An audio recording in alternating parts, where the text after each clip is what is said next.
大家好，欢迎来到明星新闻中国渠道。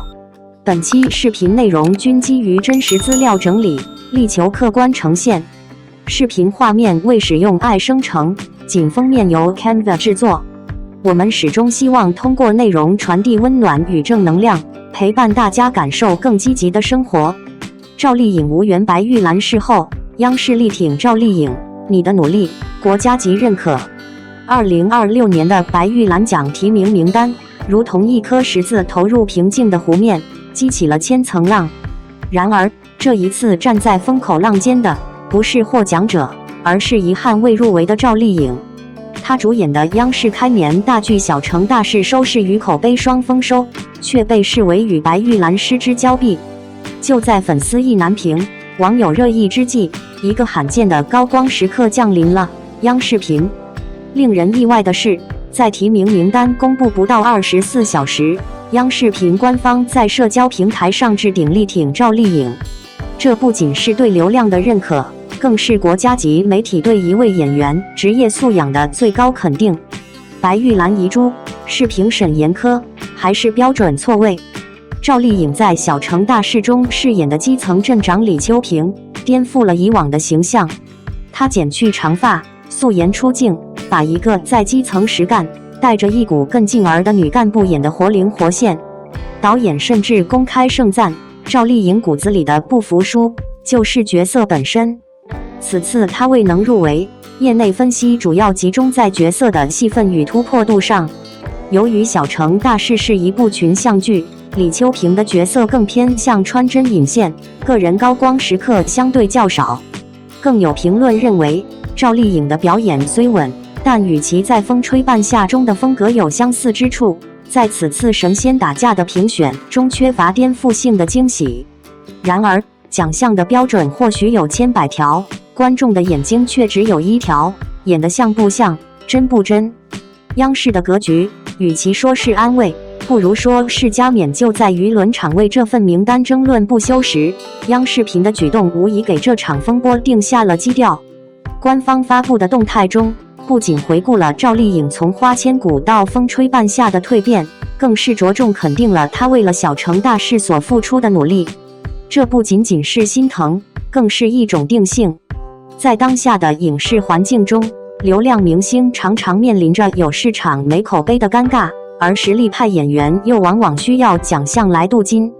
但赵丽颖此次获得了来自国家级平台的直接肯定，其含金量在某些层面上甚至超越了一个地方性的电视节奖项。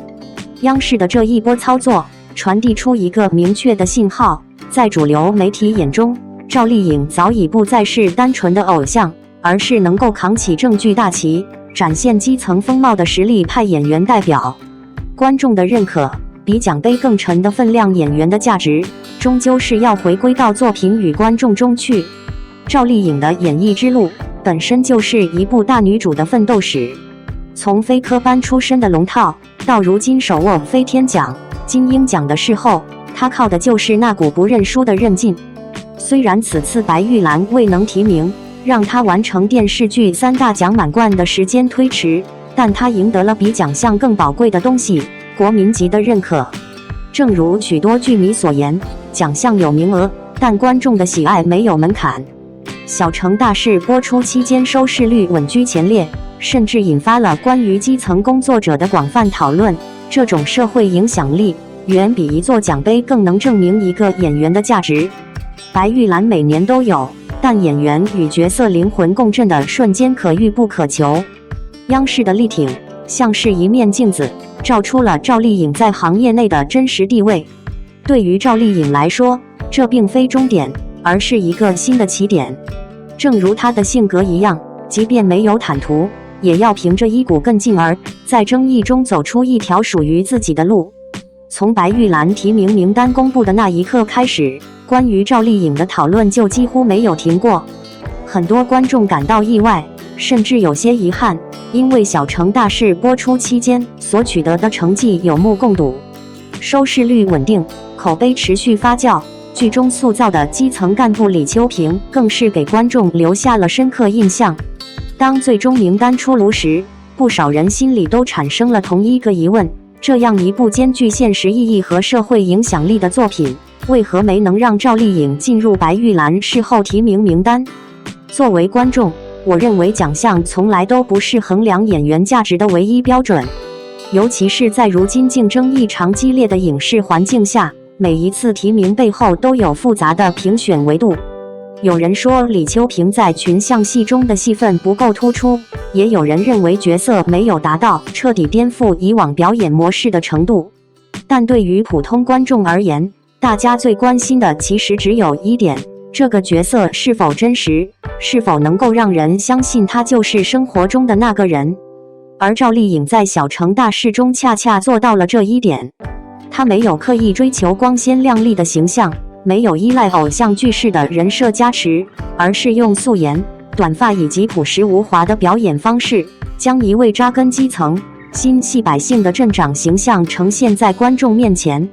很多时候，真正优秀的表演并不是让观众惊呼演员演得真好，而是让观众忘记演员本身，只记住角色。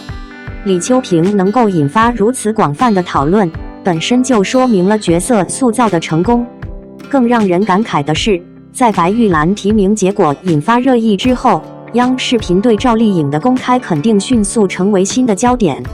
如果说奖项评选代表的是某个专业体系下的评价标准，那么主流媒体的认可，则往往代表着更广泛层面的社会价值认同。央视频回顾赵丽颖这些年的成长历程，从花千骨到风吹半夏，再到小城大事，其实让很多观众重新看到了她这些年一步一步走来的轨迹。回头看赵丽颖的演艺道路，真的称得上是一部励志成长史。她没有科班背景，没有显赫资源，更没有所谓一夜成名的幸运。从最初无人关注的小角色开始，到后来凭借作品逐渐站稳脚跟，再到获得飞天奖和金鹰奖认可，每一步都走得格外扎实。很多演员在拥有流量之后，会选择停留在舒适区，但赵丽颖这些年最让人佩服的地方，恰恰在于她不断跳出舒适圈。花千骨让大家记住了她，知否知否应是绿肥红瘦让观众看到了她驾驭复杂人物的能力。风吹半夏则完成了从偶像演员向实力派演员的重要跨越，而小城大事又让人看见了她对于现实主义题材的探索和坚持。这样的成长轨迹其实比一座奖杯更加珍贵，因为奖项记录的是某一个时间节点，而演员真正的价值体现在持续不断的突破自己。对于很多喜欢赵丽颖多年的观众来说，最欣慰的并不是她获得多少荣誉，而是能够看到她始终保持进步的状态。尤其是在如今这个流量更新速度极快的时代，能够坚持把重心放在作品上的演员越来越少。赵丽颖身上那种不服输的劲头，反而显得格外难得。事实上，小城大事播出之后产生的社会讨论，也证明了这部作品的意义已经超越娱乐本身。许多观众开始关注基层治理，关注普通基层工作者的真实生活，能够通过角色让观众思考现实问题，这本身就是演员影响力的一种体现。因此，当有人为白玉兰落选感到遗憾时，我反而觉得这未必是一件坏事。因为真正优秀的演员，从来不会因为一次提名或者一次失利而被定义。白玉兰每年都会产生新的入围者和获奖者，但能够被观众长期记住的演员却并不多。而赵丽颖这些年最难得的地方就在于，无论外界环境如何变化，她始终在用作品说话。或许没有完成3大奖满贯确实令人遗憾，但换个角度看，来自观众的喜爱，来自主流媒体的认可，来自行业内部的尊重，同样是一种沉甸甸的荣誉。我始终相信，对于赵丽颖而言，这次白玉兰并不是终点，而只是漫长演员生涯中的一个小插曲。那些真正热爱表演的人，从来不会停下脚步。而赵丽颖这些年最打动人的，也正是这种始终向前的力量。没有捷径，没有神话，只有一步一步走出来的成长与坚持。或许未来的某一天，她会再次站上更高的领奖台。但即便没有那一天，他已经用一个又一个鲜活的角色证明了自己的价值。对于观众来说，这份认可或许比任何奖杯都更加珍贵。电影《澎湖海战》评论区沦陷，赵丽颖被拉出来挡枪，口碑要崩了。澎湖海战定档引争议，赵丽颖为何成焦点？电影《澎湖海战》刚刚宣布定档7月25日上映，网上讨论一下子炸开锅。故事是讲清朝康熙年间，施琅率兵攻打郑家水师那场著名战役。按道理，历史题材电影经常会被关注，但这次争议点其实和主角施琅脱不了关系。不少观众刚看到片方宣传，第一反应不是问剧情，而是盯着施琅的人设。电影预告一出，王学垠要饰演施琅，直接把这个角色塑造成正面形象。问题就来了，有人质疑这样能否符合历史真实，尤其是施琅曾先后效忠郑家和清廷，经历多个阵营转换，历史评价也一直很复杂。施琅早年追随郑成功家族，后来又反过来参与对郑家的征讨，所以主角设定不是单纯英雄，背后故事很曲折。现在电影里把他描绘的比较正面，不少网友觉得这是在给历史人物定性，容易让人看着别扭。想象一下，如果一个电影明里暗里描绘吕布忠孝两全，难道不会被骂得很惨？还有一个意外的点，就是赵丽颖被卷进舆论。她在这部戏里演黄河娘，角色属于郑经侧室夫人，也是郑克爽的母亲，和施琅算是处在对立面。戏份排到第8，按理说只做个配角，但是一到电影官宣，赵丽颖剧照直接放在第1个，开头热搜也和她相关。宣传似乎偏向借赵丽颖流量造势，反而让争议更大。现在不少人在澎湖海战账号评论欧吵起来，看到赵丽颖的海报有粉丝留言要支持她，立刻被另一群网友追着质问。互联网争议随着宣传升温，谁也预测不到会不会持续发酵。其实类似操作在娱乐圈不是第一次，吴京、宋佳、关晓彤都曾因为参与有争议的题材电影被舆论影响过。特别是演员本身人气高，路人缘也容易被消耗。有些人说赵丽颖1年多没有进组，赶上影视寒冬，手上没新项目，跟导演郑宝瑞熟悉，出于人情客串，这本身也没什么错。但问题是电影已经定档，戏份无法删减，只能选择后续宣传低调点。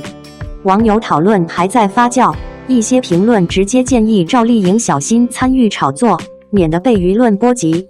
本来客串一部戏是简单事，没想到宣传动作一大，风头还盖过施琅本人，这对赵丽颖工作影响确实不好说。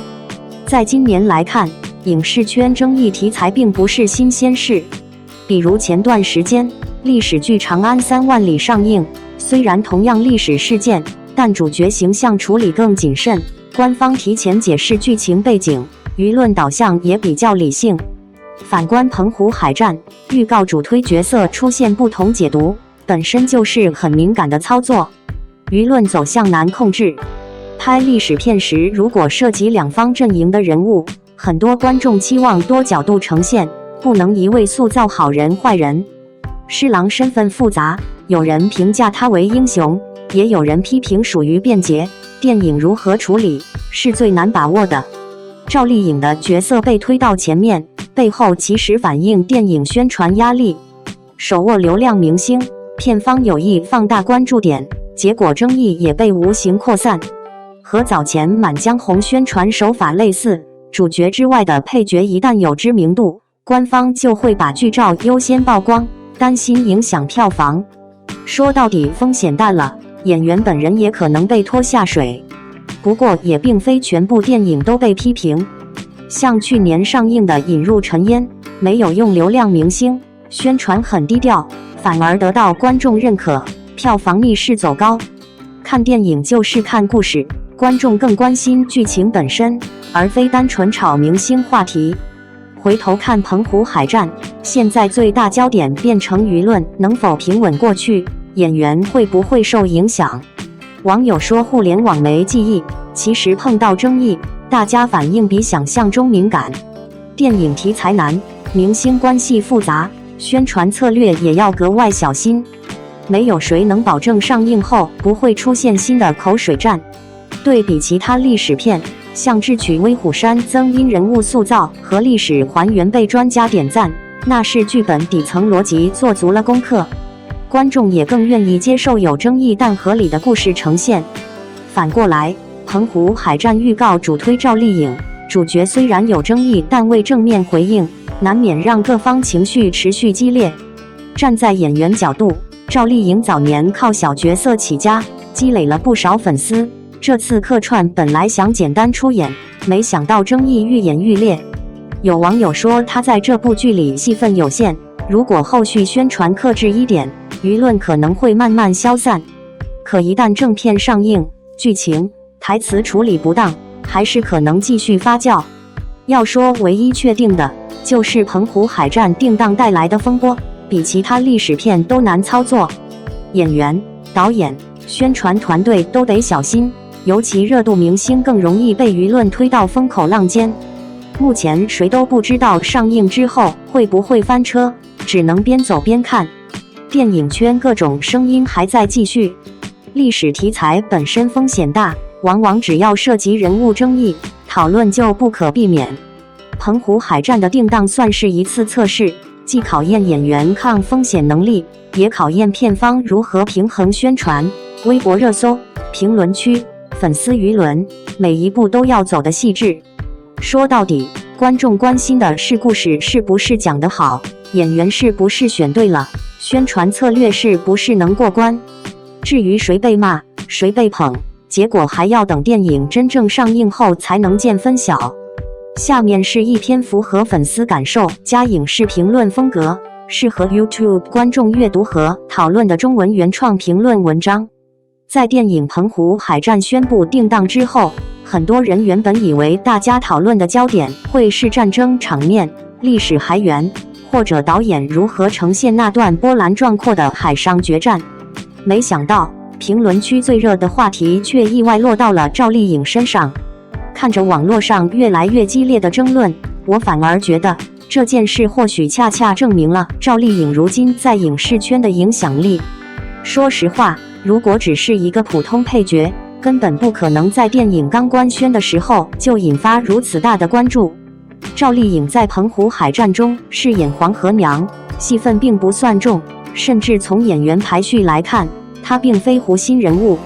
然而当宣传海报发布后，很多观众第一眼看到的却是赵丽颖。有人说这是片方借助她的号召力宣传电影，也有人认为这种宣传方式让她无端卷入争议。但从另一个角度看，这何尝不是一种市场认可？这些年来，赵丽颖一步一步走到今天，从来不是靠运气。她没有显赫背景，也没有所谓资源加持，而是靠一部又一部作品积累起观众缘。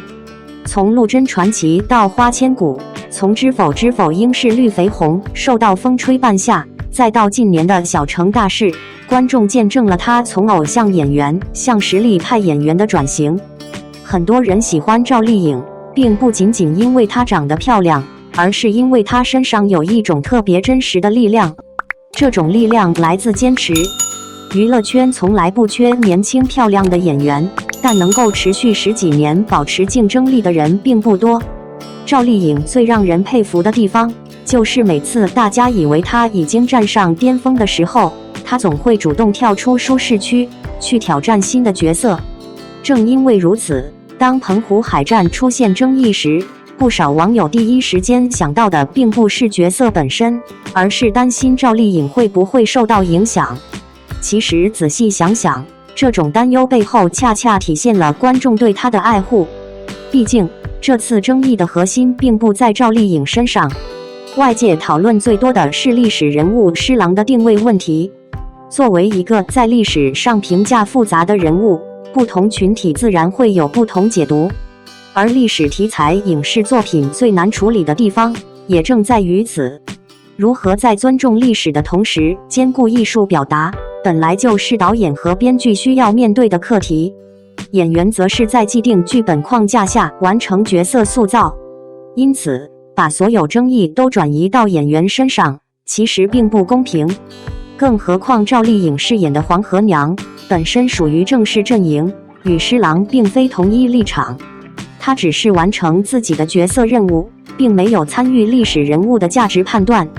不少观众之所以感到担心，是因为过去几年网络舆论的放大效应越来越明显，一个角色、一张海报，甚至一句台词都有可能被无限解读。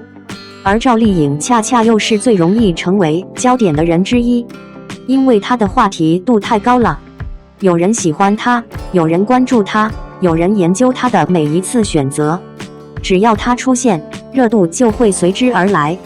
但换个角度想，一个演员能够在出场时间有限的情况下，依然成为全网讨论中心，本身就说明了她的市场价值。真正让我感慨的是，这几年赵丽颖面对各种声音时表现出来的成熟。年轻时候的她，或许还会急着解释、回应，如今的她却越来越从容。外界热议也好，争论也罢，她始终把重心放在作品上。这种沉稳，恰恰是一个优秀演员成长后的模样。很多观众喜欢赵丽颖，不是因为她永远顺风顺水，而是因为她经历过低谷，也经历过质疑，却始终没有放弃前进。这份韧劲比任何奖项都更珍贵。对于澎湖海战来说，现在最大的挑战其实不是宣传，而是电影最终能否用质量说服观众。历史题材最怕先入为主的标签，如果故事讲得好，人物塑造足够立体，那么很多争议自然会慢慢平息。反之，再强大的宣传也无法真正赢得观众认可。而对于赵丽颖来说，我反而没有那么担心，因为这些年她已经证明过太多次，真正能够决定演员口碑的，从来不是一时的网络风向，而是长期积累下来的作品和实力。或许等电影上映之后，大家会发现，今天评论区里的争吵不过只是上映前的一段插曲，而赵丽颖也依然会像过去一样，用角色说话，用作品回应一切声音。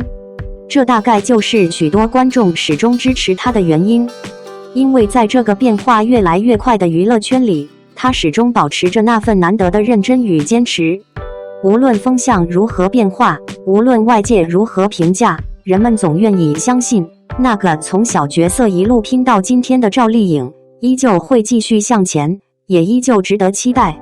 张艺谋当初没说谎，不合群的赵丽颖才是娱乐圈真正的聪明人。本届白玉兰最佳女主角的提名名单一公布，万众瞩目的赵丽颖却意外落选。这位曾3度提名、3次与奖项擦肩而过的女演员，再次未能如愿，引发了一片叹息与讨论。有人为她鸣不平，有人感慨她常年戏红人不讲，更有人直言，不懂社交、不爱合群的赵丽颖，似乎终究要为不遵循圈内规则买单。但若回溯多年前张艺谋对赵丽颖的精准评价，再结合这次白玉兰落选的风波，就会明白，这个不合群的赵丽颖其实是娱乐圈里真正的聪明人。小城大事、生命树生万物、藏海船、太平年这些作品不仅口碑和热度双高，还横跨现实、题材年代剧和古装剧等多个类型，让本届白玉兰的竞争格外激烈。特别是最佳女主角赛道，一如既往呈现神仙打架的局面，观众看得目不暇接。在正式名单公布之前，坊间关于事后的预测榜早已热度爆棚。85花中的赵丽颖、杨幂、90花杨紫以及实力派演员孙俪都被认为有极高的竞争力。然而，当上海电影节公布正式提名时，赵丽颖的名字却悄然缺席，让不少观众心中一沉。和赵丽颖同属85花的杨幂，去年凭借《生万物》完成漂亮翻身，既赢得口碑，又收获热度。今年1月，她凭《明秀秀》再次摘得总台视后，时隔15年后再度提名白玉兰视后。杨紫则稳步上升，今年已是她连续第3年入围白玉兰视后角逐。从长相思到国色芳华，再到生命树，从仙侠到商战，再到现实题材，她不断跳出舒适圈，演技适配度愈发成熟。如果算上2017年凭《欢乐颂》提名最佳女配，今年已经是她第4次角逐白玉兰，这也足以说明业内对她演技的认可。大满贯视后孙俪的第8次提名，更是拉高了本届奖项的门槛。此前她已2次获得白玉兰视后，而在随后的那年花开月正圆安家理想之城中，尽管作品口碑居佳，她仍然陪跑。今年她以蛮好的人生再次入围，而同样3次陪跑的赵丽颖，这次却连提名的机会都没有。值得一提的是，赵丽颖在85花中是获得电视剧3大奖视后最多的演员，2次金鹰视后，1次飞天奖优秀女演员奖在手，她离大满贯仅差白玉兰视后。然而，这个1年1届的重要奖项，她迟迟未能拿下。回望她的白玉兰之路，满是遗憾。2016年，凭《花千骨》首次入围，惜败给孙俪。2019年，知否强势入围，但在群星云集的赛道中，又败给实力派蒋雯丽。2023年，风吹半夏再战白玉兰，却被吴越平县委大院夺走大奖。今年，《小城大事》播出后，赵丽颖再次收获热度和口碑。本以为她会再次冲击白玉兰视后，却意外无缘提名。该剧在白玉兰的提名也颇为缩水，仅获得最佳女配和最佳编剧2项，而与《生命树》等剧集形成鲜明对比。这种落差让观众直呼意难平，舆论哗然，惋惜、不甘、质疑的声音铺天盖地，甚至有人调侃赵丽颖之所以屡屡错失大奖，归根结底是太不合群。娱乐圈本就是人情往来密集的圈子，抱团交际、频婆露面、融入集体，似乎才能获得认可，摘得主流奖项。然而，赵丽颖用自己的选择和实力，狠狠打破了这一固有偏见。在娱乐圈的喧嚣中，她无疑是异类。赵丽颖高产众所周知，几乎每年都带作品与观众见面，但2023年，她1年没有作品播出或上映。即便如此，她依旧没有出席年末跨年活动，包括2024年、2023年微博之夜也缺席。那时张艺谋带第20条的演员走上红毯，而赵丽颖稳坐幕后。倪妮曾说，演员的底气是作品，手握佳作，在《人间酱园弄》以及2026年播出的《小城大事》，每一部都为她提供了十足的底气。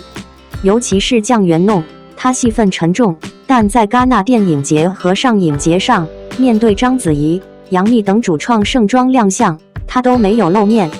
纵观赵丽颖这些年的动态，她始终常年拍戏，而非拍戏时不参加综艺、不炒作，而是选择陪伴家人，享受生活。这份不迎合、不盲从、不喧嚣的淡然，正是她在浮躁内于中立足、长远发展的智慧，也是她稳健走向实力派的底气。此次白玉兰落选，并非所谓人脉吃亏，而是多重客观因素叠加的结果。最佳女主角竞争异常激烈，除了孙俪、杨幂和杨紫，影后任素汐凭无尽的劲头入围，吴越凭《沉默的荣耀》再获提名，同剧的于和伟也入围视帝榜单。小城大事是群像剧，赵丽颖的戏份相对分散，角色光环不够强，再加上主办方的多重考量，最终形成了这场遗憾。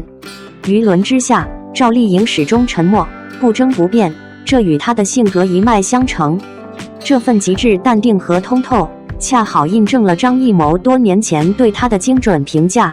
两人的缘分始于第20条，这部让赵丽颖斩获百花女配的作品。在张艺谋的指导下，赵丽颖赋予郝秀萍深刻的生命力。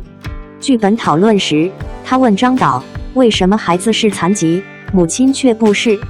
这句直击本质的话让老谋子印象深刻，也最终成就了聋哑人郝秀萍的形象。为演好角色，赵丽颖提前进组，全身心投入，数小时不言语。连老谋子一度误以为她不爱说话，后来才明白，这正是他对作品的敬畏与专业。在张艺谋眼里，他不爱热闹，不善寒暄，并非孤僻木讷，而是所有心思都放在作品上。即便多次错失白玉兰事后提名，他依旧凭国民度与路人缘稳居一线实力派。赵丽颖的不合群，并非不懂行业规则，而是清醒的职业坚守，这才是娱乐圈真正的聪明人。张艺谋评价他不爱热闹，不善寒暄，并非孤僻，而是全心投入表演，不凑热闹，不逐虚名。他用不合群活出独一无二，也用实力赢得大众长久喜爱。奖项虽是认可，却从不是唯一答案。下面是一篇符合粉丝感受加影视评论风格的中文原创评论文章。白玉兰提名名单公布后，赵丽颖再次成为舆论焦点，很多人为她感到遗憾，也有人开始讨论她这些年在娱乐圈的发展轨迹。作为一路追看她作品的观众，我反而觉得这次落选虽然可惜，却让更多人看清了赵丽颖最珍贵的一点，她始终没有改变自己。在如今的娱乐圈里，热搜、话题、社交、应酬似乎已经成为明星工作的一部分。很多演员除了拍戏，还要频繁参加综艺活动和各种公开场合维持曝光度，但赵丽颖却一直显得有些格格不入。她不喜欢热闹，很少主动制造话题，她不擅长寒暄，也不热衷于经营所谓的人脉关系。每当作品播完，很多演员会借着热度持续曝光，而赵丽颖往往又悄悄回到剧组，或者干脆消失在公众视线里。这些年，总有人说她不合群，可随着时间推移，越来越多人发现，这种不合群恰恰是她最难得的品质。回顾赵丽颖这些年的成长历程，会发现她走的是一条极其艰难的道路。她不是科班出身，没有显赫背景，也没有资本力捧。从花千骨到知否知否应是绿肥红瘦，从幸福到万家到风吹半夏，再到近年的小成大事，她几乎每一次转型都伴随着质疑。有人说她演不了正剧，有人说她只能演偶像剧，还有人说她离开古偶就会失去竞争力。但事实证明，每一次外界下结论的时候，赵丽颖都在用新作品回应。最让人佩服的是，她从来不喜欢用语言证明自己。别人解释，她拍戏；别人争论，她拍戏；别人营销，她还是拍戏。这种近乎固执的坚持，在浮躁的环境里显得格外珍贵。这次小成大事没有帮助她进入白玉兰最佳女主角提名名单，确实让很多观众意难平。因为无论从角色塑造还是情感表达来看，她都交出了一份足够真诚的答卷。尤其是剧中人物面对时代变迁时的无奈、坚守与成长，赵丽颖处理得非常细腻。她没有刻意煽情，而是通过眼神、动作和细微表情把角色内心世界一点点呈现出来。这种表演或许不够炸裂，却拥有很强的后劲。很多观众看剧时未必立刻被震撼，但当剧情结束后，角色却会长时间留在记忆里。这恰恰是成熟演员最难得的能力。事实上，白玉兰历来竞争激烈，每年都有优秀演员遗憾落选。奖项有评选标准，也有竞争环境，提名与否并不能完全决定一位演员的价值。如果把时间线拉长来看，赵丽颖这些年的成绩已经足够耀眼。金鹰奖、飞天奖、百花奖，她一步步从流量明星成长为真正意义上的实力派演员。更重要的是，她完成了很多演员都难以完成的转型。曾经的她是古偶女王，如今的她已经能够在现实题材、年代剧、电影作品中自由切换。这种成长比任何一次提名都更有说服力。而张艺谋当年对她的评价，如今看来也越来越准确。很多人误以为赵丽颖不爱说话，不喜欢应酬，是因为性格内向。实际上，她只是把更多时间和精力留给了角色。拍摄第20条期间，她为了塑造郝秀萍这个角色，长时间沉浸在人物状态之中。那种投入感，不是为了获奖，更不是为了宣传，而是发自内心的尊重表演。这也是为什么那么多导演愿意继续与他合作，因为他们看到的不是一个明星，而是一个真正愿意为角色付出的演员。娱乐圈从来不缺聪明人，但有些聪明是精于算计，有些聪明是懂得取舍。赵丽颖显然属于后者，她知道什么是一时的热闹，也知道什么才是长久的价值。当别人忙着争夺流量时，她在积累作品；当别人频繁出现在镜头前时，她在丰富角色；当别人害怕被遗忘时，她选择沉下心来提升自己。或许正因为如此，她才能在竞争最激烈的85花赛道中始终保持强大的生命力。今天的赵丽颖或许还没有拿到那座期待已久的白玉兰奖杯，但她已经拥有了另一种更珍贵的东西——观众长久的认可与信任。因为大家知道，只要赵丽颖出现在演员表里，至少意味着这部作品值得期待。这份信任不是一场红毯换来的，不是一条热搜换来的，而是一部又一部作品积累出来的。所以对于这次落选，我反而觉得无需遗憾。奖项会有结果，竞争会有输赢，但演员真正的价值，最终还是要回到作品本身。而赵丽颖这些年最令人敬佩的地方，就是无论外界如何变化，她始终选择把答案写在角色里。这样的演员，也许不会永远站在话题中心，却往往能够走得最远。时间终究会证明，真正能够被观众记住的，从来不是谁最会热闹，而是谁真正留下了值得回味的作品。而赵丽颖正一步一步朝着这样的方向坚定前行。赵丽颖这波操作太暖了，经典角色混剪给千万考生打 call。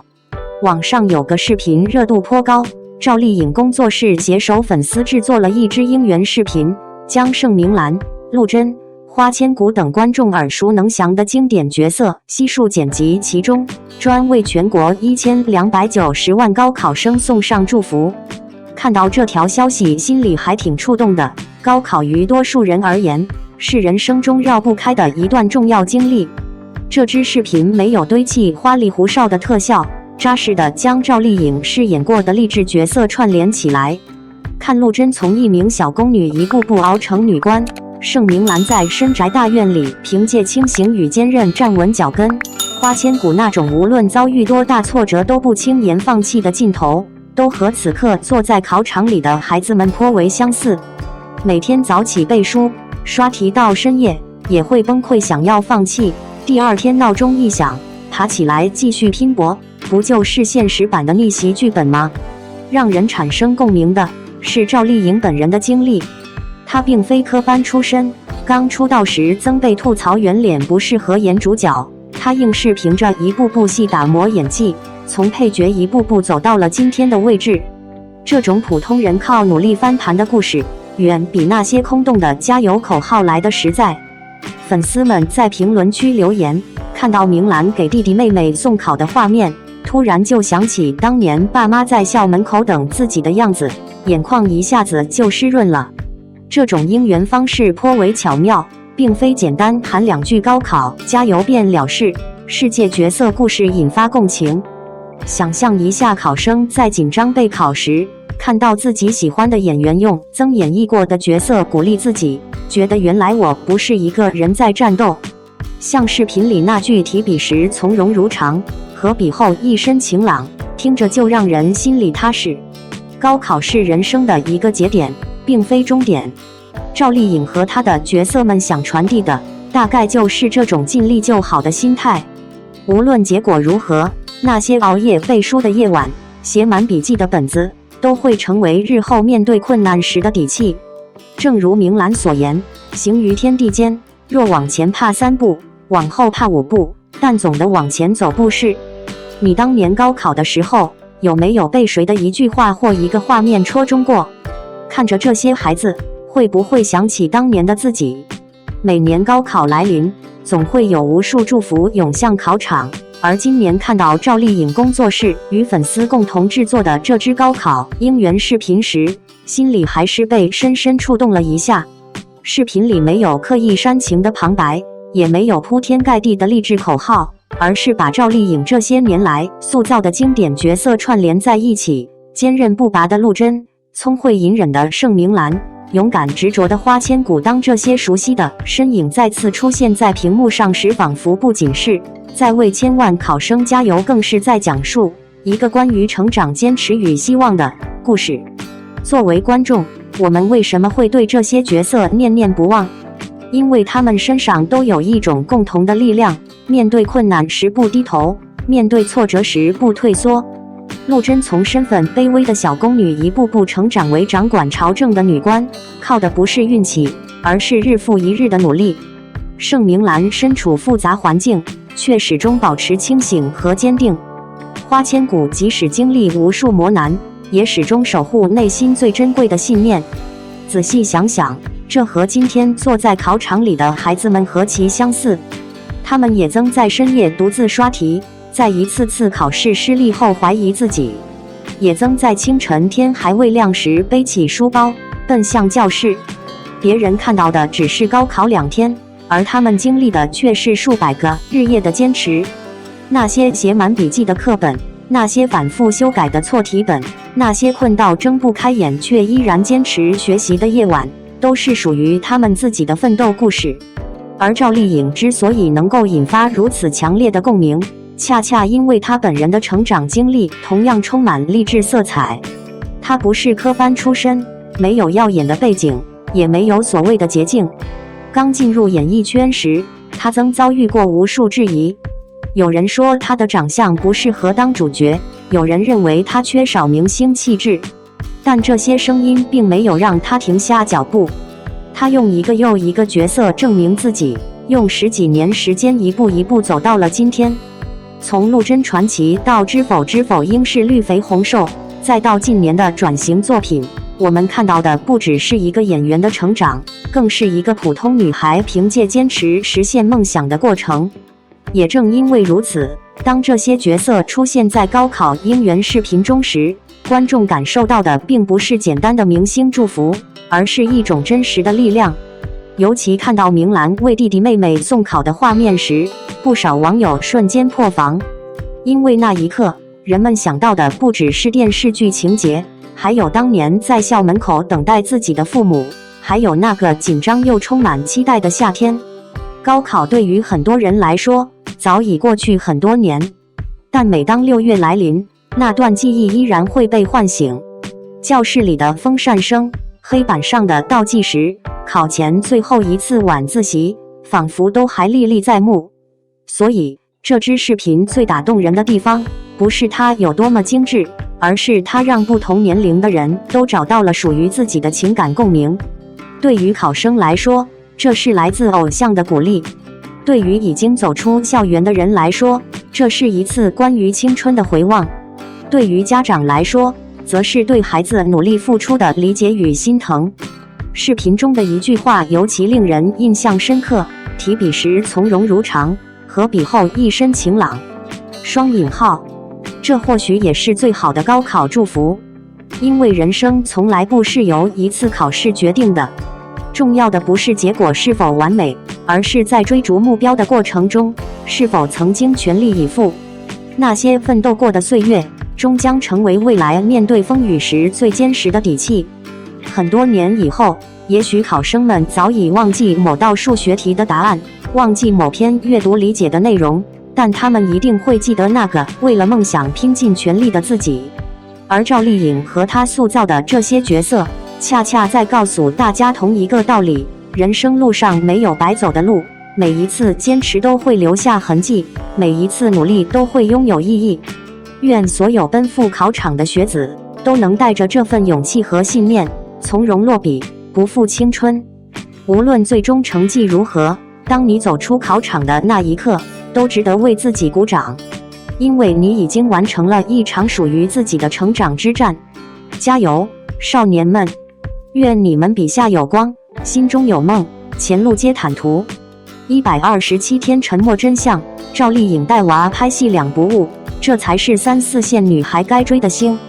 最近，网络上突然被赵丽颖的路透照刷屏，这位36岁的女演员用自己的行动有力回应了离婚传闻。画面中，5岁的儿子乖巧地坐在行李箱上晃着小脚丫，赵丽颖蹲在一旁认真整理着戏服，身后则是剧组正在紧张搭建的场景。搜狐娱乐捕捉到的镜头里，她左手牵着孩子，右手专注翻阅剧本，工作人员围在旁边讨论台词，而孩子则安静地在角落里玩着积木。这一幕如同一场职场妈妈的极限操作秀，让不少宝妈直呼感同身受。原来顶流女明星也得面对早起喂饭、赶通告前给孩子扎辫子的日常琐碎。翻看近期与凤行的拍摄花絮，更令人动容。一次凌晨2点的浴戏拍摄后，赵丽颖裹着浴巾坐在房车里，为孩子轻声读绘本。翌日清晨6点，她又顶着黑眼圈认真补妆出现在镜头前。她甚至把育儿的细致融入工作，片场休息时带着儿子一起做广播体操，小家伙学着妈妈伸胳膊、踢腿，连导演都忍不住笑着调侃：这届童星比群演还认真。这些生活化的细节被人物杂志细致记录后，评论区瞬间爆炸，上万条留言都是普通人的真实经历。有单亲妈妈边照顾孩子边考注册会计师，有县城女孩凌晨4点送完外卖又赶去直播卖农产品。相比明星光环，大众更渴望看到赵丽颖这样真实、略显笨拙的样子。她曾在采访中说过：“3、4线女孩没有退路，但可以自己铺路。”如今这句话听来格外有力量。当媒体忙着炒作复合话题时，她默默地把儿子的书包挂上威亚架学攀岩。当营销号编造天价抚养费时，她带着孩子在横店菜市场挑选新鲜蔬菜。这种坚定而又直接的态度，反而让年轻女孩看清，真正的底气不是靠婚姻来绑定，而是像她这样，在片场能扛18场哭戏，回家还能修好玩具电动车，一身本色与生活兼顾的恰到好处。看到这篇报道，最打动人的其实不是明星光环，而是赵丽颖身上那种久违的真实感。这些年，关于她的话题总是很多，有人关注作品，有人关注奖项，也有人把目光放在她的感情生活上。但当127天没有公开露面后，人们再次看到她时，镜头里的画面却出奇的平凡。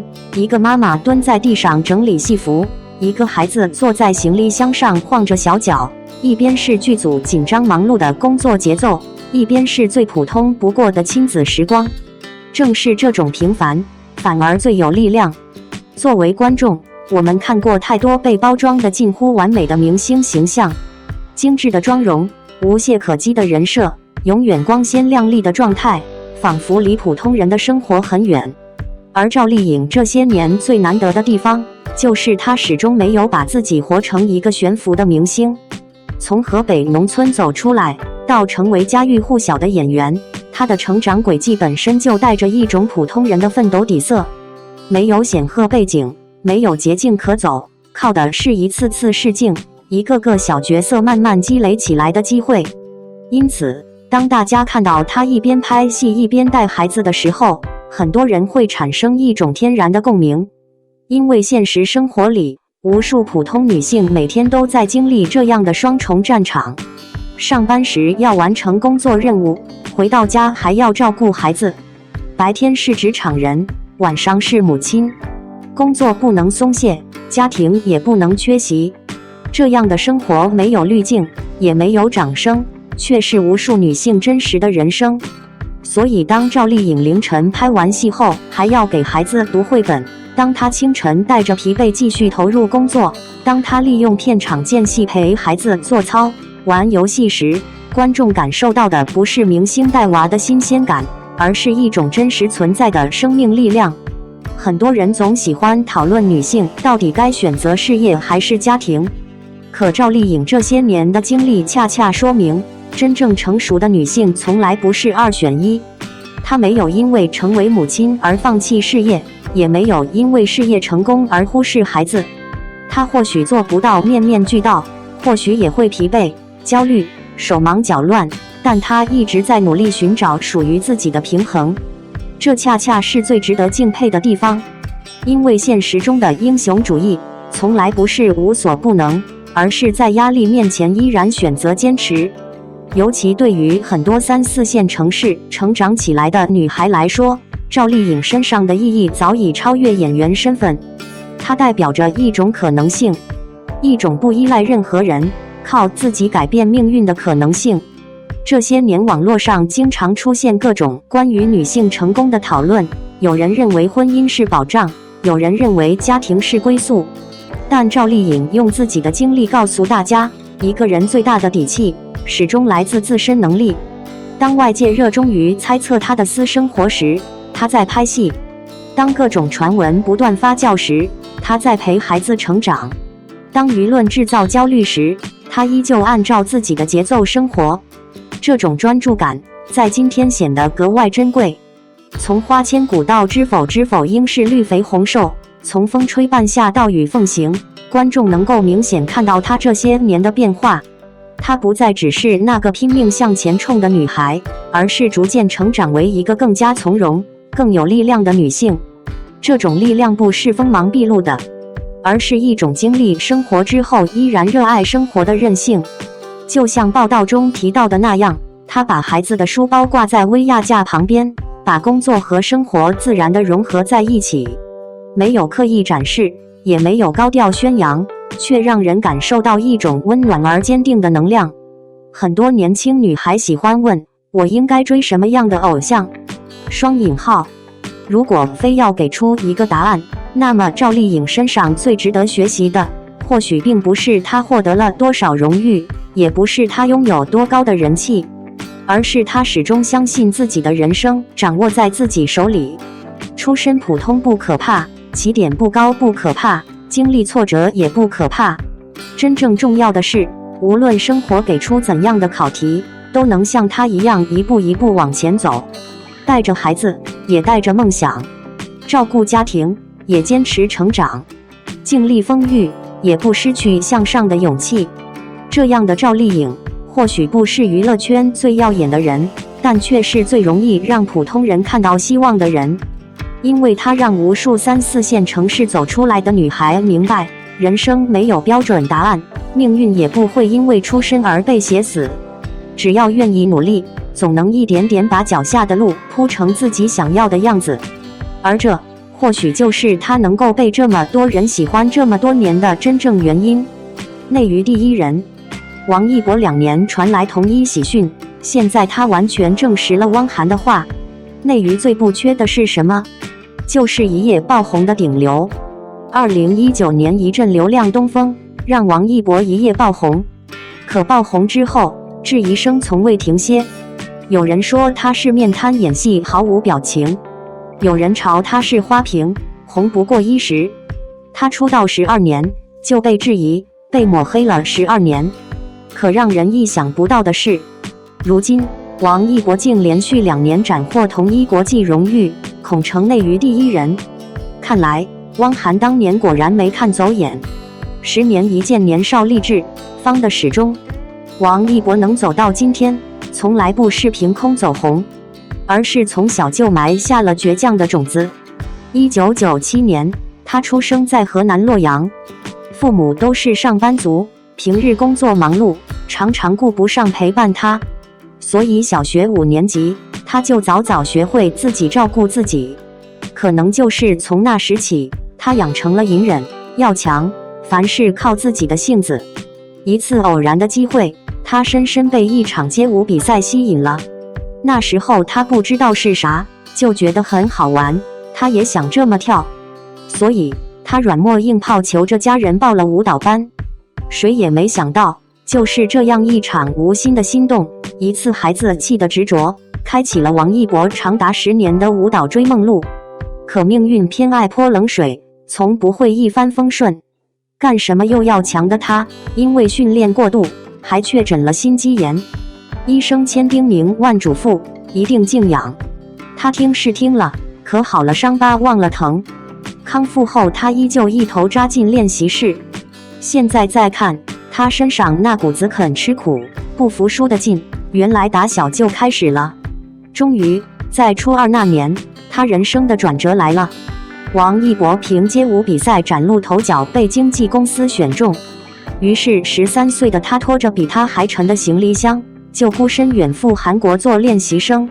那段日子有多苦，没一个人知道，但从只言片语能感觉到他的苦。他自己直言，我觉得练习生是非常残酷的一件事，你强就是强，你弱就是弱，你弱了就要往下掉，没有退路，没有捷径，只能咬牙死磕。一个13岁的少年，硬生生熬过1400多天的封闭集训，但可惜，越努力却没有越幸运。2014年，17岁的他随组合正式出道，但因为韩团模式在国内水土不服，事业迟迟没有起色，所以他只能放弃，回国重新开始。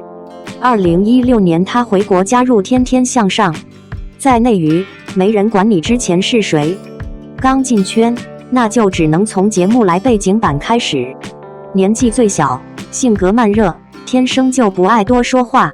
刚站上综艺舞台，他完全摸不清节奏，不懂接梗，更不会制造节目效果，大多时候只是安安静静站在角落，很少开口。久而久之，不少观众吐槽他木讷、高冷、没综艺感，质疑声一波接一波。他向来也不爱争辩，从不为自己辩解半句，可就是这份内敛与踏实，前辈汪涵全都看在眼里，平日里也格外提点，照拂着这个少年。有跳舞就让他来，不会说就引导他说，慢慢地也好了起来。王一博就这样默默蛰伏，一边在节目里沉淀自己，一边打磨演技，深耕舞台。终于，他多年的隐忍与积累终于迎来爆发。2019年，22岁的他凭借《陈情岭蓝忘机》一脚一夜爆红，彻底走进大众视野。殊不知，爆红只是起点，真正的考验才刚刚开始。独树一帜一夜爆红之后，王一博迎来的不是一路鲜花，而是铺天盖地的争议。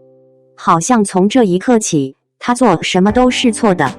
参加我就是街舞被挑毛病，说话被揪细节，和赵丽颖拍摄有匪被指尴尬，有流量没实力，似乎不论他怎么做都会被质疑。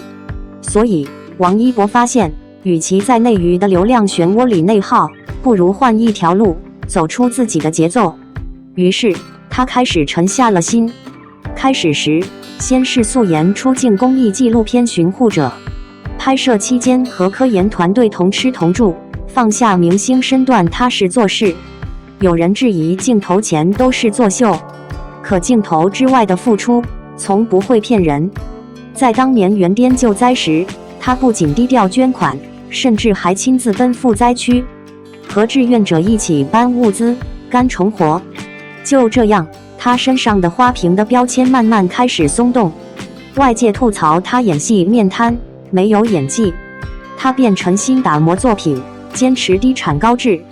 在无名中，所有人都看到了他演技的蜕变，从不会打戏到打戏利落干脆，从眼神呆滞到微表情，眼神都有戏。这一次，他彻底用演技扭转了观众的固有偏见。时至今日，王一博站之巅峰，出道12年，7年顶流，无人撼动。可无人想到的是，如今的他还能再破天花板，甚至还能带给我们更意外的惊喜。内娱第一人这2天，一则重磅喜讯再度印证了王一博的实力。他的个人户外探索纪实纪录片《探索心境2》斩获第47届泰利奖铜奖。要知道，泰利奖被誉为美国电视界奥斯卡，是全球电视纪录片领域的权威大奖，含金量十足。如今这份来自国际舞台的认可，不是偶然，是他多年跳出流量舒适圈，不断突破自我的最好证明。在内娱随波逐流的大环境里，他活成了最特别的样子。别人忙着走红毯博曝光，他翻山越岭爬雪山；别人争抢流量资源，他翻玉林睡悬崖；别人为了番位整个你死我活，王一博就在想，我明天是下海还是上山？就连此前徒手攀岩时不慎手滑坠海的经历，也让大众看到他敢于冒险、直面危险的勇气。他真的是硬是闯出了一条属于自己的独特道路，不炒作，不营销，不靠绯闻博眼球，凭作品，凭工艺，凭专业站稳脚跟，连续2年斩获重磅荣誉，一步步坐稳内娱第1人的位置。说到这，肯定很多人想说，一个顶流1年不拍戏不营业，量那是迟早的事。但事实真的如此吗？其实不然。王一博在节目里就已经很直白说出内心想法，工作量越来越大，让我没有办法认真去享受这个演戏的过程。跳舞和演戏都是热爱，可过度的工作消耗会磨灭表演的初心。于是他选择暂时停下，走进山野，奔赴户外，在探索中沉淀自我，为热爱充电。从被质疑的背景板到国际奖项加身的全能艺人，时间终于给出了最公正的答案。而汪涵当年对他的那句认可，也彻底被现实印证，给予大家总爱用一时的热度评判一个人的长久。可汪涵偏偏是最早看透王一博的那个人。2016年，王一博还只是舞台上不起眼的新人，汪涵就主动把他叫到身边，给足机会让他自我介绍。彼时的少年沉默内敛，不善言辞，却早已被前辈看在眼里。到了2019年，王一博事业刚有起色，外界质疑声依旧不断。有记者追问汪涵，为什么王一博能够走红？汪涵只是轻轻皱了皱眉，一句话掷地有声：他为什么不可以？他有天赋，加上努力，加上刻苦，所以他为什么不可以？短短几句，一语中的。汪涵看到的从来不是一时的流量，而是少年骨子里的韧劲与坚持。别人只看到他爆红后的风光，只有汪涵明白，那些在练习室熬过的深夜，在异国吃过的苦，在角落隐忍的时光，早已为今天的一切埋下伏笔。从13岁远赴韩国追梦，到如今斩获国际大奖，稳坐内娱之巅。12年风雨兼程，一路非议相伴，他始终不卑不亢，踏实前行，不靠捷径，不玩套路，用汗水换实际，用真心赢口碑。流量终会褪去，热度终会消散，唯有长久的坚守与热爱，才能走得长远。如今所有的荣誉与认可，都是最好的答案。汪涵当年的笃定与偏爱，终究被时间一一印证。而王一博也用自己的人生，活成了内娱最清醒的标杆。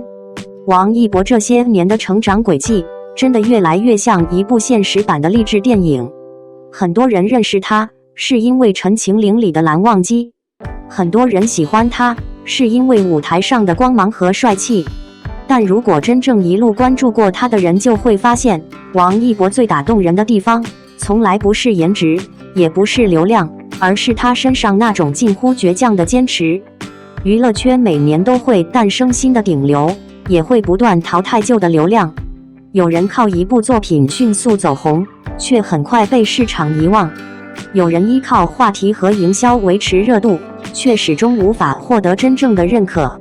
可王一博似乎一直在走另一条路，他不喜欢解释，不擅长表达，更不会主动制造话题。很多时候，当外界争议不断的时候，他选择的不是回应，而是继续埋头做自己的事情。这也是为什么当看到《探索心境2》获得国际奖项的时候，很多观众会有一种意料之外，却又情理之中的感觉。因为这个奖项背后代表的不仅仅是一部纪录片的成功，更像是对王一博这些年不断突破自己的认可。说实话，在如今的娱乐圈，明星拍纪录片并不稀奇，但真正愿意深入危险环境，亲身参与各种极限挑战的人却并不多。看《探索心境》系列的时候，我最大的感受并不是这是一个明星在冒险，而是这是一个热爱探索的人在认真体验世界。翻越雪山，深入雨林，攀爬峭壁，挑战未知环境，这些经历对于普通人来说已经足够艰难，更何况是一位拥有巨大商业价值的顶流艺人。很多人会选择最安全、最稳妥的方式维持人气，而王一博却偏偏喜欢往最难的方向走。这种选择其实和他的人生经历非常相似。从13岁独自前往韩国做练习生开始，他的人生似乎就一直伴随着挑战。那个年纪的孩子，大多数还在父母身边无忧无虑的生活，而他已经开始面对残酷的竞争和高强度训练。没有背景，没有捷径，有的只是一次又一次练习和坚持。后来回国加入天天向上，很多观众最初对他的印象甚至有些模糊，不爱说话，不会抢镜头，也不懂综艺套路。当时很多人觉得他没有综艺感，可现在回头再看，恰恰是这种真实和沉稳，让他在浮躁的娱乐环境中显得格外特别。而汪涵对他的欣赏，也正是因为看到了这一点。当年很多人不理解王一博为什么会红，只有汪涵一句简单的话让人印象深刻：他为什么不可以？双引号。如今再回头看，这句话真的很有分量。因为汪涵看到的并不是一个偶然走红的年轻人，而是一个愿意为了目标默默付出的人。真正让我佩服王一博的是他爆红之后的选择。很多艺人在最红的时候会疯狂接戏、接综艺、接代言，把流量价值发挥到极致。但王一博似乎一直在刻意控制自己的节奏。从电影《无名》开始，很多观众第一次真正意识到，他已经不再是那个只靠流量吸引关注的偶像。影片里的叶先生并不容易演，大量情绪都需要依靠眼神和细微表情完成，没有夸张的台词，也没有刻意的情感宣泄。对于演员来说，这是非常考验功力的角色。而王一博最终交出的答卷，让很多曾经质疑他演技的人改变了看法。作为观众，我最喜欢的其实不是他获得多少奖项，而是能够明显看到他的进步。从陈情令到无名，从舞台偶像到电影演员，再到纪录片探索者，他一直在突破别人对他的定义。娱乐圈最容易的事情就是待在舒适区，最难的事情是不断推翻过去的自己。王一博选择了后者，这也是为什么连续2年获得国际认可，会让很多人觉得意义非凡。因为荣誉只是结果，真正珍贵的是他这些年始终保持的状态，不被流量绑架，不被外界评价左右，也不被所谓的成功冲昏头脑。很多明星害怕沉寂，王一博却似乎从来不害怕。当别人忙着争夺曝光度的时候，他去拍纪录片；当别人制造话题维持热度的时候，他去学习新的技能；当别人焦虑流量下滑的时候，他选择给自己充电。这样的心态，在如今的娱乐圈其实非常难得。时间最终证明了一件事：真正能够走远的人，靠的从来不是运气，而是长期主义。12年的坚持，7年的顶流生涯，无数次质疑与争议，从练习生到国际奖项获得者，王一博用自己的经历告诉大家，热爱或许不能立刻带来成功，但足够长久的坚持，一定会让努力拥有意义。也许正如很多粉丝所说的那样，王一博最厉害的地方，从来不是成为顶流，而是在成为顶流之后，依然保持着那个热爱舞蹈、热爱挑战、热爱成长的少年模样。而这或许才是他能够一直被喜欢、一直被认可的真正原因。王一博登榜福布斯亚洲精英，唯一入选的中国明星。娱乐圈的新消息大家刷到了吗？福布斯亚洲30岁以下精英榜 Forbes 30 Under 30 Asia 新鲜出炉，艺人王一博居然上榜了。在文体娱乐这个类别里，他是唯一入选的中国男明星。这不是一般的网红榜单，含金量相当高，是从亚太地区将近4000名提名者里层层筛选出来的，整个中国区也就46个人能挤进去，能在里面占个席位，确实有点东西。一听到明星上财经类的榜单，第一反应可能觉得是不是粉丝太给力，或者是单纯因为人气高、名气大。说实话，福布斯的评选逻辑还真不是看谁热搜上的多，他们看重的是你在自己领域里的硬核实际和未来的商业潜力。王一博被官方盖章认证为跨界破局者，靠的是他手里实实在在攥着的几张王牌。他在大荧幕上的表现大家有目共睹，从无名到长空之王再到热烈，这些片子票房能打，口碑也相当稳，帮他拿到了金鸡奖最佳男主角的提名。为了待映的新片人鱼，他还专门去做了0度海水潜水特训，对角色的投入程度，业内也是认可的。音乐方面也没落下，他的原创单曲提名了亚洲流行音乐大奖的年度歌曲，算是用作品在说话。他还有职业赛车手的身份，印象里明星玩赛车可能就是去体验一下生活，或者拍个帅照发发微博。但王一博是正儿八经作为 Uno Racing 车队的职业车手去比赛的。去年的上海8小时耐力赛里，人家拿了职业业余组的亚军，今年赛季的车手积分榜也排到了第6。把爱好完成职业，还能在赛场上拿名次，确实打破了不少人对流量艺人的刻板印象。他第5次登上福布斯系列的榜单了，几年前刚露头角，到现在冲出国内，站上亚洲的舞台，这几年的进阶轨迹挺清晰的。他不属于那种昙花一现的爆红，是一步一个脚印，在演员、歌手、赛车手这3个完全不同的赛道上跑出了专业级的成绩。不被单一标签定义，敢跳出舒适区去死磕的精神，是他真正打动评委的地方。不知道大家平时怎么看王一博的？这种在多个领域都能折腾出点名堂的艺人，你们觉得是靠天赋多一点，还是靠背后的那股狠劲？作为一个长期关注王一博发展的观众，看到他入选福布斯亚洲30岁以下精英榜，第一反应其实不是惊讶，而是一种终于等到了的感觉。因为如果把这些年的经历串联起来看，你会发现这份荣誉并不是突然降临的幸运，而是他一步一步拼出来的结果。很多人认识王一博是因为演员身份，但真正了解他的人都知道，他从来没有把自己局限在某一个领域。娱乐圈里最容易的事情是什么？是待在舒适区里重复成功。拍戏火了就一直拍戏，唱歌火了就一直唱歌。可王一博偏偏选择了一条更难的路，他总是在不断挑战新的领域，不断给自己增加难度。尤其是在电影这条路上，他的成长轨迹特别明显。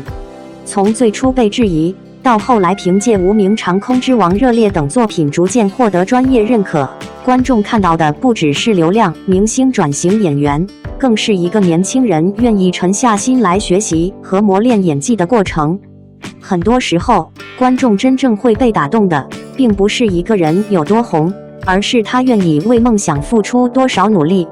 让我印象特别深刻的是，每次新作品出来，大家讨论的焦点越来越少是王一博帅不帅，而越来越多变成这个角色演得怎么样。这其实是演员最珍贵的转变。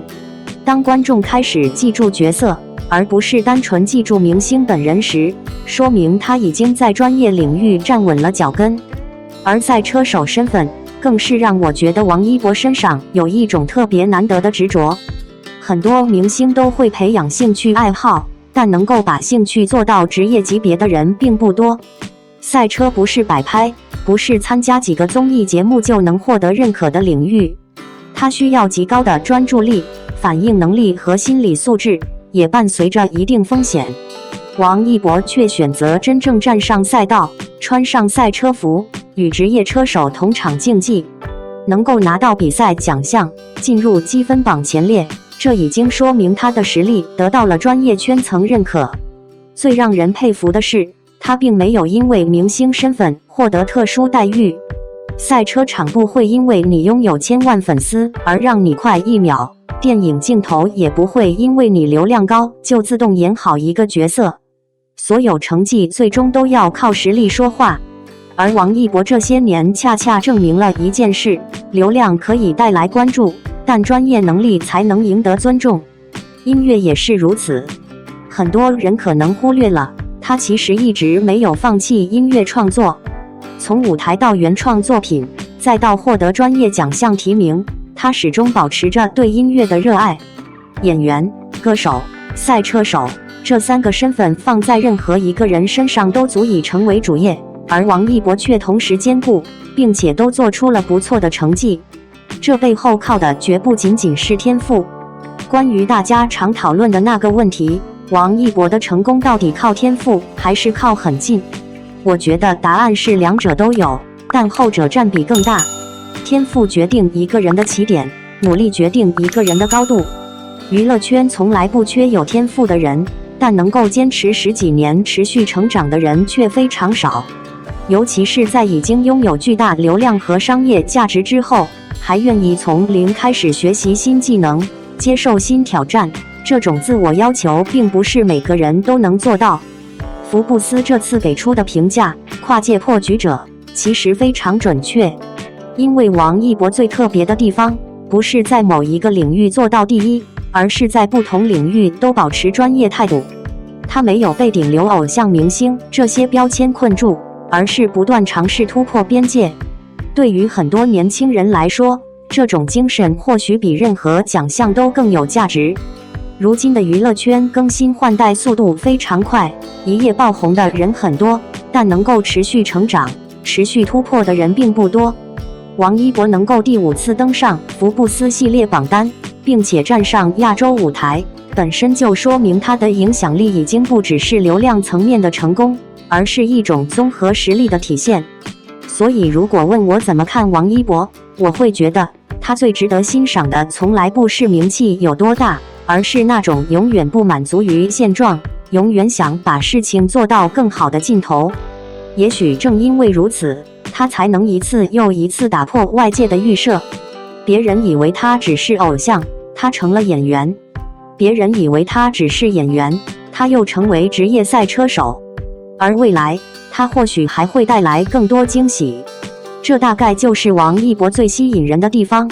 你永远不知道他的下一站会在哪里，但你知道，无论走到哪个领域，他都会认真地跑完全程。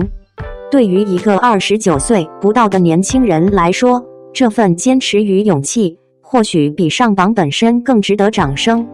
王一博又拿奖了，这次是国际纪录片铜奖，内娱第一个做到的人。2019年王一博爆红的时候，质疑声就没停过。有人说他面瘫演戏没表情，有人嘲他是花瓶红不过3年。可谁能想到，这个被骂了12年的人，如今连续2年拿下同一项国际荣誉，成了内娱第一个做到的人。汪涵当年那句话，现在看真没说错。王一博1997年生在河南洛阳，父母忙，他小学5年级就学会自己照顾自己，后来迷上街舞，软磨硬泡报了班，可练太狠了，查出心肌炎，医生让静养。他好了伤疤忘了疼，康复后又扎进练习室。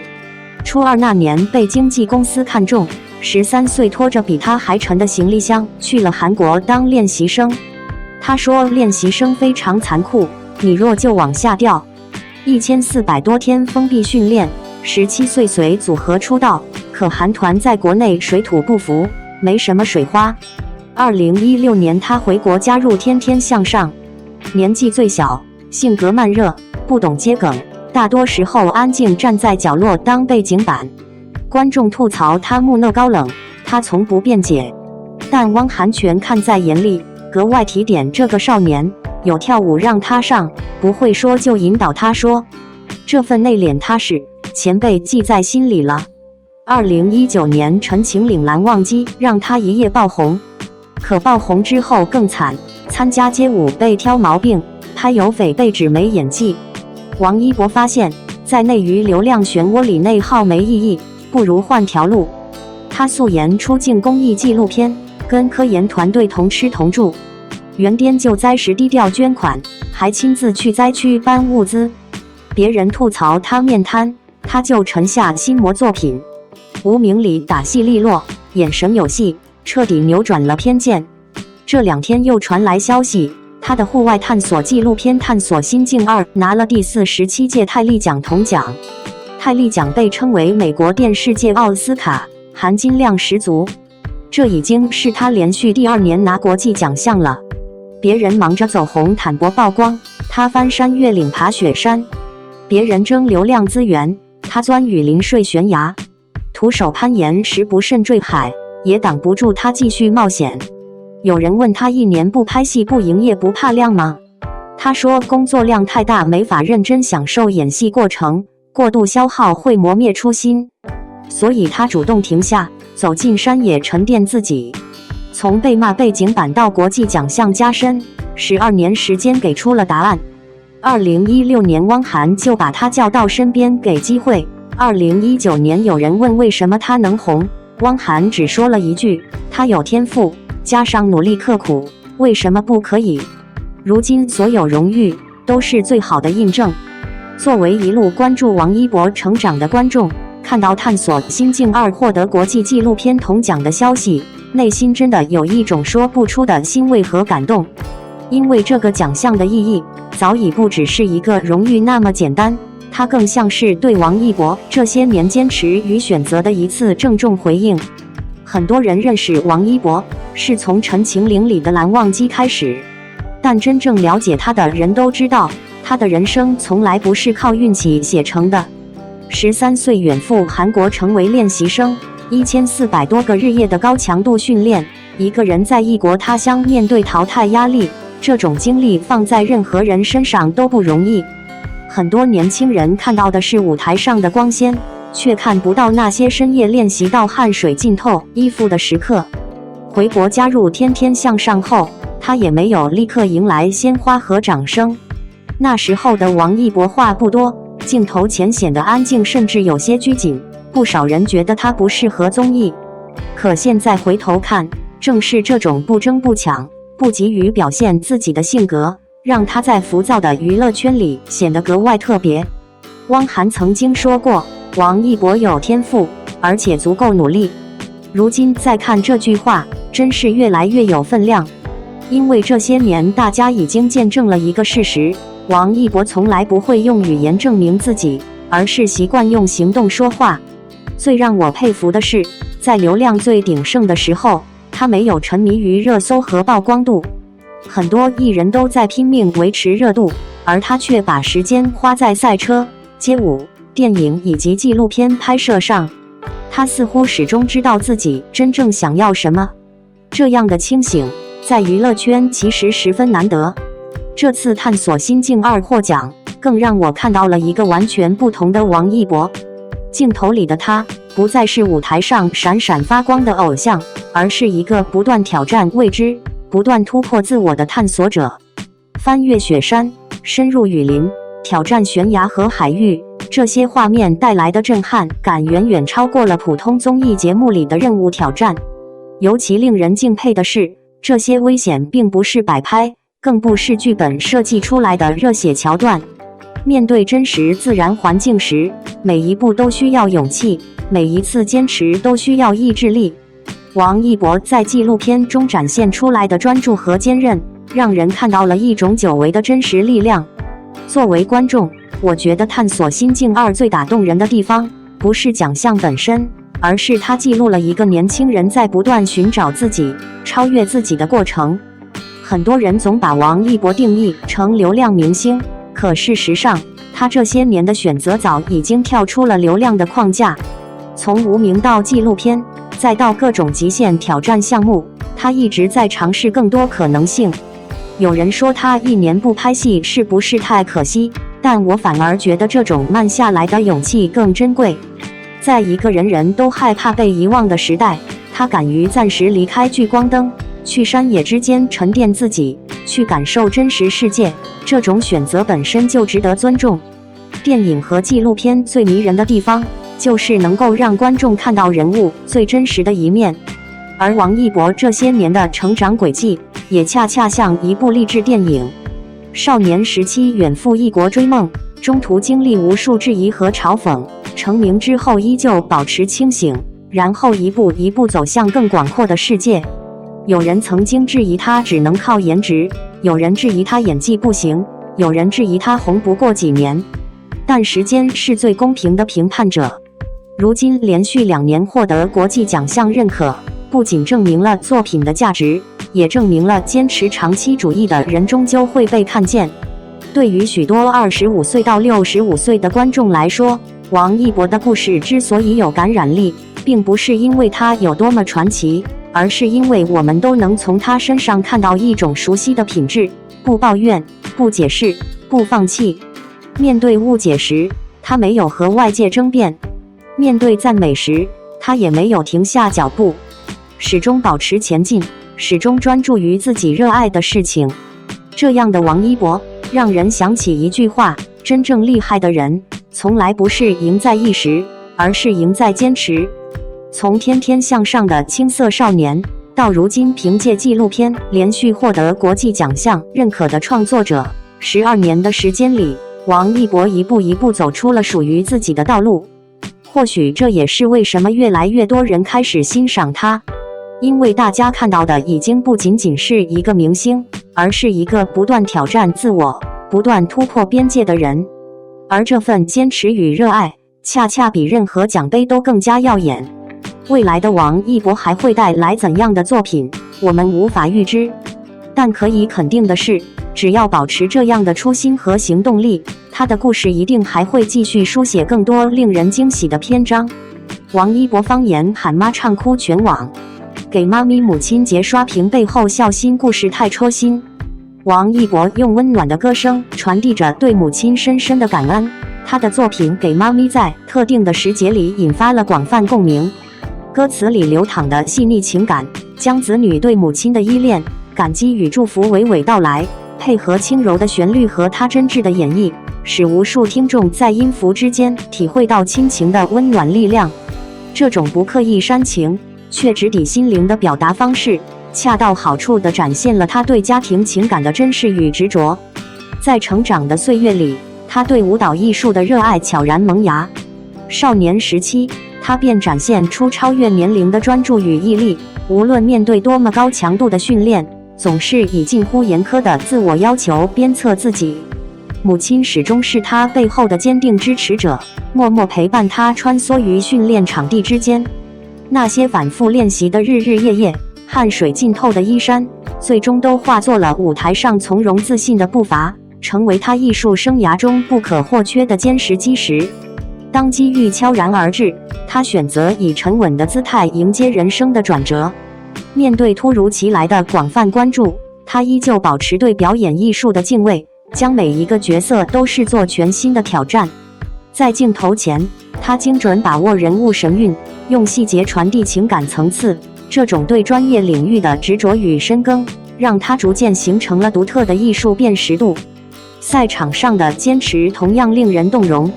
面对高强度竞技训练带来的身体挑战，他始终以职业精神应对每一次训练与比赛，即便遭遇意外伤痛，也坚持通过科学康复重返赛道。这种不惧艰难的拼搏精神，与他在艺术领域的精益求精形成了奇妙呼应，展现出多维度的人生追求。在国际时尚舞台上，他逐渐塑造出属于自己的独特风格。从最初的生涩到如今的从容自如，这一转变过程映射出他内在气质的沉淀与升华。面对全球媒体的镜头，他总能以冷静自若的态度应对，这背后是多年积累的专业素养。每一套造型都蕴含着他对美学理念的深刻理解，由内而外散发出的自信光芒，正是岁月沉淀最真实的见证。每次听到王一博唱给妈咪，心里都会不自觉泛起一阵暖意。尤其是在母亲节前后，这首歌总会再次刷屏网络，很多人说自己听着听着就红了眼眶。或许真正打动大家的，并不仅仅是旋律本身，而是歌曲背后那份真实而朴素的情感。王一博用最简单的方式，把一个孩子对母亲最深的爱与感恩唱进了无数人的心里。最让我感触深的是歌曲里那句充满家乡味道的喊妈，没有华丽辞藻，没有刻意设计的煽情桥段，却因为那份自然流露的亲切感，让人一下子联想到自己的母亲。很多观众留言说，听到那熟悉的称呼时，脑海里浮现的不是明星，而是自己小时候依偎在妈妈身边的画面。能够让一首歌拥有这样的力量，本身就是一种难得的感染力。作为一路关注王一博成长的人，会发现他对母亲的感情其实从来都不是停留在嘴上。很多年以前，当他还是那个为了梦想不断练舞的少年时，母亲便是他最坚定的后盾。别人看到的是舞台上的光芒，却很少有人看见背后那些枯燥重复的训练。对于一个年纪尚小的孩子来说，放弃玩乐时间，把全部精力投入训练并不容易。而支撑他一路坚持下来的，除了梦想，还有来自家庭无条件的支持和陪伴。也正因为如此，给妈咪听起来格外真诚。因为王一博唱的不是想象中的母爱，而是自己真实经历过的人生。他把成长路上的感谢、思念和牵挂都化作了温柔的旋律。当他用低沉而细腻的声音唱出那些歌词时，观众能够感受到那份发自内心的情感，而不是表演出来的感动。这些年，王一博的成长轨迹也让人十分佩服。从舞者到歌手，从主持人到演员，再到赛车手，他始终在不断突破自己的边界。很多人羡慕他的成功，却忽略了他背后付出的努力。无论是舞台上的高强度表演，还是影视作品中的角色塑造，他都保持着极高的专注度。尤其是在影视领域，他总是在尝试不同类型的人物，希望让观众看到更多可能性。从电影评论的角度来看，王一博最难得的地方在于他的成长性。许多年轻演员拥有外形优势，却很难持续突破舒适区，而王一博恰恰相反，他总是在挑战新的领域，尝试新的表达方式。观众能够明显看到他在表演上的进步，也能感受到他对角色越来越深入的理解。这种持续学习和不断精进的态度，正是一个演员最宝贵的品质。更令人欣赏的是，无论站上多大的舞台，他始终保持着一种难得的清醒。国际时尚活动上的自信从容，赛车场上的全力以赴，影视作品中的认真投入，看似属于不同领域，却有着相同的内核，那就是对热爱的坚持和对专业的尊重。而给妈咪则像是一面镜子，让大家看见了聚光灯之外那个更真实的王一博。原来那个在舞台上光芒万丈的人，也会像普通人一样思念母亲。原来那个面对镜头总显得冷静克制的人，也会把最柔软的一面留给家人。或许正因为如此，这首歌才能一次次打动大众。它让我们看到，成功从来不是凭空而来的，每一个闪耀时刻背后，都有家人的支持与陪伴。每一个勇敢追梦的人身后，都有一个默默付出的母亲。如今再回头看王一博这些年的经历，会发现他的成长不仅仅是事业上的进步，更是一种人格力量的积累。他用行动证明，坚持可以让梦想开花，而感恩则让成功拥有温度。给妈咪之所以能够在母亲节一次次引发共鸣，不只是因为旋律好听，更因为它承载着最珍贵的人间情感。当王一博唱出对母亲的爱时，听众想到的也是自己的妈妈。这样的作品跨越年龄，跨越地域，把无数人的情感连接在一起。对于很多粉丝来说，喜欢王一博不仅因为他的才华和成绩，更因为他始终保持着真诚、努力和感恩的品质。而这份品质，也正是他能够持续获得观众认可的重要原因。愿未来的王一博继续带着这份初心前行，也期待他带来更多优秀作品，让大家看到一个不断突破自我、不断创造惊喜的演员与艺术家。感谢您观看视频。如果您觉得本时事通讯有用，请不要忘记点赞、评评论和订阅。祝您生活愉快，充满活力。再见。